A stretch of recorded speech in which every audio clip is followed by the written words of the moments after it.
বিসমিল্লাহির রহমানির রহিম। প্রিয় দেশবাসী, শিশু, কিশোর কিশোরী, তরুণ তরুণী, ছাত্রছাত্রী, নারী পুরুষ, নবীন প্রবীণ সবাইকে আমার সালাম জানাচ্ছি। আসসালামু আলাইকুম। গত বছর আগস্ট মাসে জুলাই গণ অভ্যুত্থানের শক্তি বলে আমরা অন্তর্বর্তী সরকার গঠন করেছিলাম। এরপর আমরা এখন আমাদের মেয়াদে একটি অত্যন্ত গুরুত্বপূর্ণ সন্ধিক্ষণে উপনীত হয়েছি। আমাদের সরকারের উপর ন্যস্ত দায়িত্ব ছিল মূলত তিনটি: হত্যাকাণ্ডের বিচার করা, একটি জবাবদিহিমূলক ও কার্যকর গণতান্ত্রিক ব্যবস্থায় উত্তরণের জন্য প্রয়োজনীয় সংস্কারের আয়োজন করা এবং সুষ্ঠু নির্বাচনের মাধ্যমে নির্বাচিত সরকারের কাছে ক্ষমতা হস্তান্তর করা। আমরা জুলাই গণ অভ্যুত্থানকালে তৎকালীন ফ্যাসিস্ট সরকারের নির্দেশে সংগঠিত হত্যাকাণ্ডের বিচার কাজ এগিয়ে নিয়ে যাচ্ছি। এই বিচারের উদ্দেশ্যে গঠিত আন্তর্জাতিক অপরাধ ট্রাইব্যুনাল তাদের প্রথম রায় শীঘ্রই দিতে যাচ্ছে। ট্রাইব্যুনালে আরও কয়েকটি মামলার বিচার চূড়ান্ত পর্যায়ে রয়েছে। সাধারণ ফৌজদারি আদালতগুলোতেও জুলাই হত্যাকাণ্ড সম্পর্কিত কিছু বিচার কাজ শুরু হয়েছে।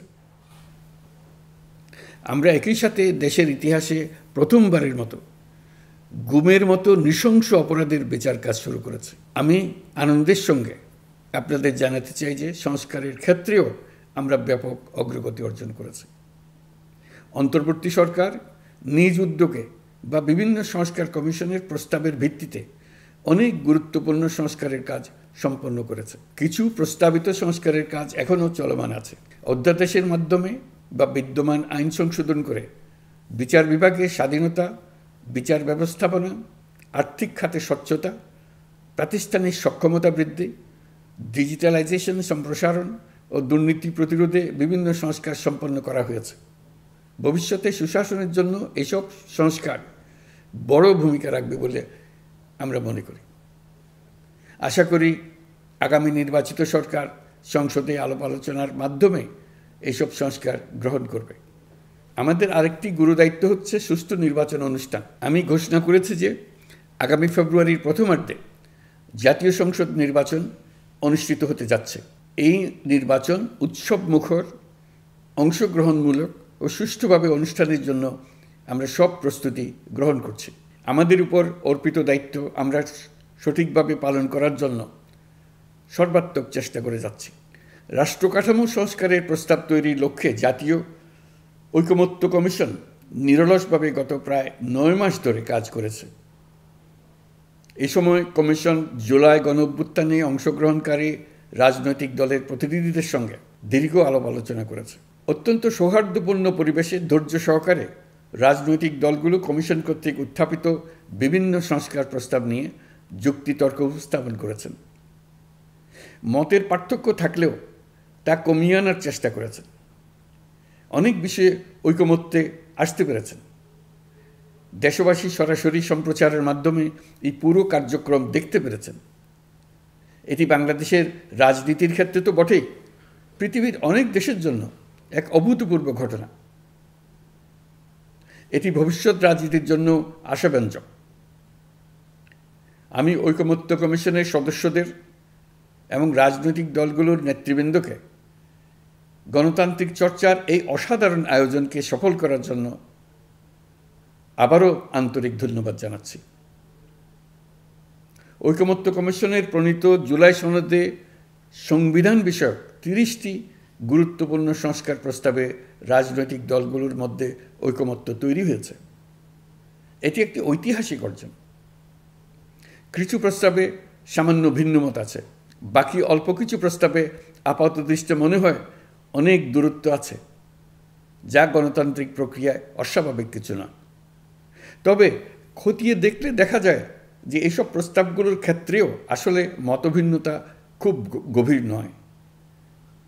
কেউ সংস্কারটা সংবিধানে করতে চেয়েছেন, কেউ আইনের মাধ্যমে করতে চেয়েছেন, কিন্তু সংস্কারের প্রয়োজনীয়তা, নীতি ও লক্ষ্য নিয়ে কারোর মধ্যে মতভেদ নেই।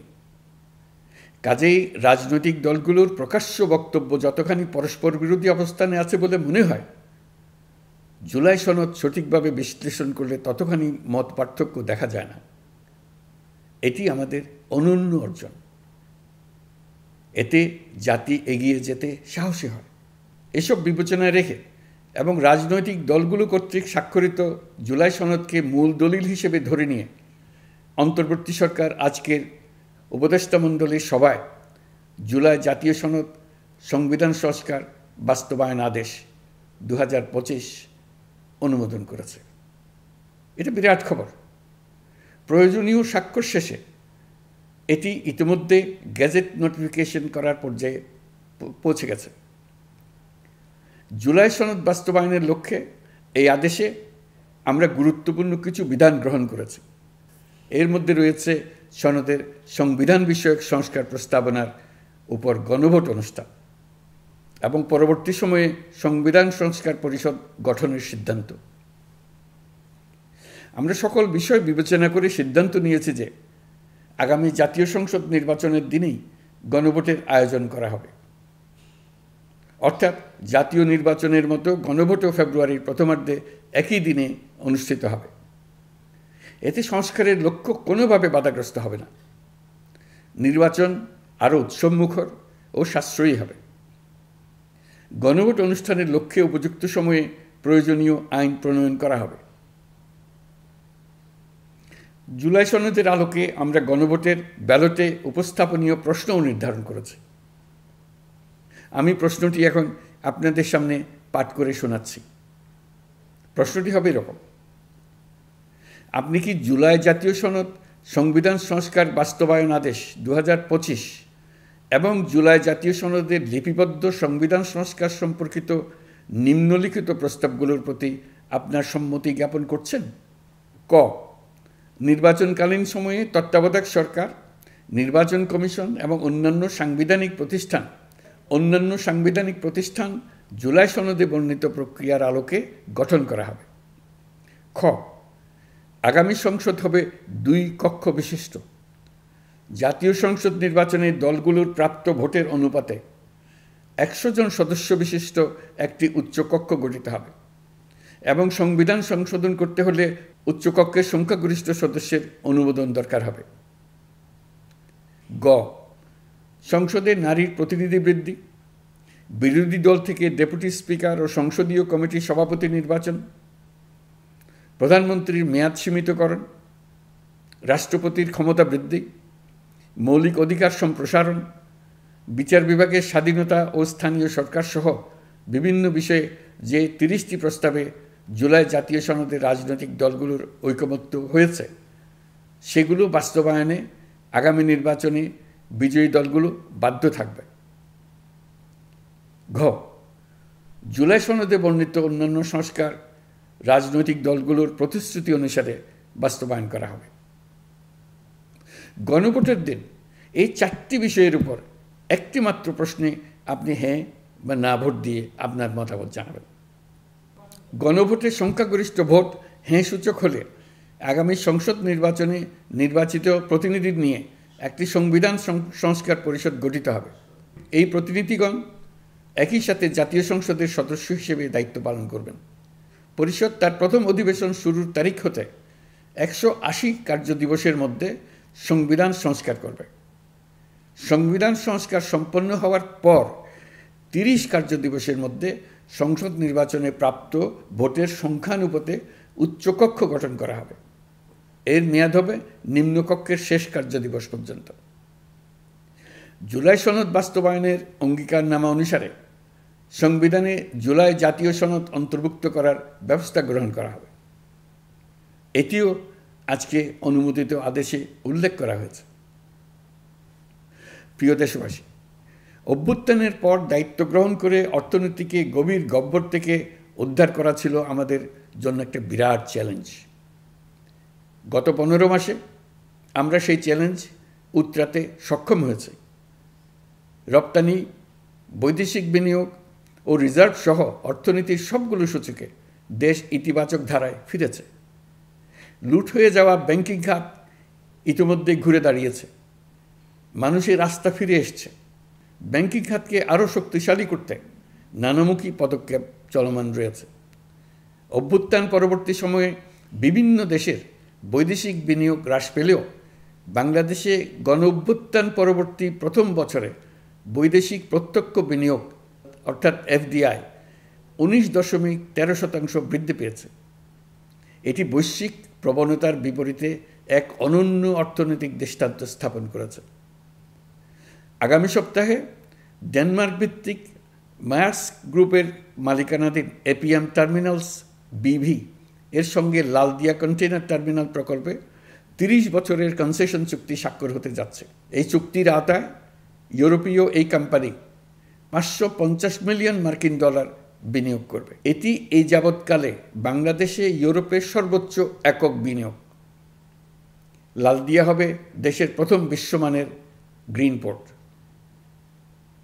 প্রিয় দেশবাসী, প্রায় 1.5 যুগ ধরে আমাদের জনগণ ভোটাধিকার থেকে বঞ্চিত ছিলেন। তারা আজ আসন্ন নির্বাচনে তাদের ভোটাধিকার প্রয়োগ করার জন্য উন্মুখ হয়ে আছেন। আগামী ফেব্রুয়ারিতে সুষ্ঠু নির্বাচন অনুষ্ঠানের বিষয়ে অভ্যুত্থানের সপক্ষের রাজনৈতিক দলগুলোকে অবশ্যই ঐক্যবদ্ধ থাকতে হবে। তা না হলে জাতি এক মহা বিপদের সম্মুখীন হবে। এ সম্পর্কে আমি আগেও একাধিকবার আমার আশঙ্কা প্রকাশ করেছি।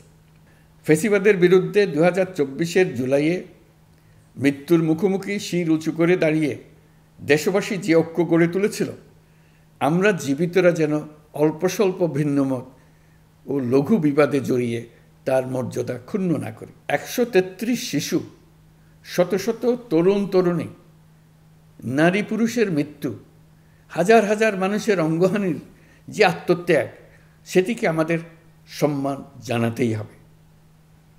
দেশের আপামর জনগণ সামান্য যা চায় তা হচ্ছে এই অগণিত হতাহতের স্মৃতির প্রতি শ্রদ্ধা জানিয়ে আমরা সবাই যেন ভিন্ন মতের প্রতি সহিষ্ণুতা দেখাই। দলীয় স্বার্থ অতিক্রম করে সম্মিলিত আকাঙ্ক্ষা ও জাতীয় চাওয়াকে ঊর্ধ্বে তুলে ধরি। তাই আমি আশা করি আমাদের এই সিদ্ধান্ত জাতির বৃহত্তর স্বার্থে রাজনৈতিক দলগুলো মেনে নেবে। একটি উৎসবমুখর জাতীয় নির্বাচনের দিকে জাতি এগিয়ে যাবে। এর মাধ্যমে আমরা নতুন বাংলাদেশে প্রবেশ করব। আমরা নতুন বাংলাদেশ গড়ার দ্বার প্রান্তে এসে পৌঁছলাম। মহান আল্লাহ আমাদের সহায় হন। আমাদের আশা মহান আল্লাহ পূরণ করুন। আল্লাহ হাফেজ।